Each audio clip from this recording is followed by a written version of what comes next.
Now let's do bridge pose, which is also called Setu Bandhasan. It is very good asana for back pain. To do this, first of all, lie down straight on your back. Now bend both legs from knee. If it is possible, hold ankles of both legs. If it is not possible, then place hands by the side of the body. After holding the ankles, take a deep breath.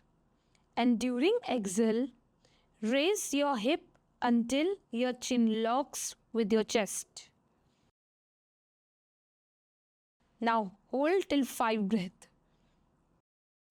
1, 2, 3, 4, 5.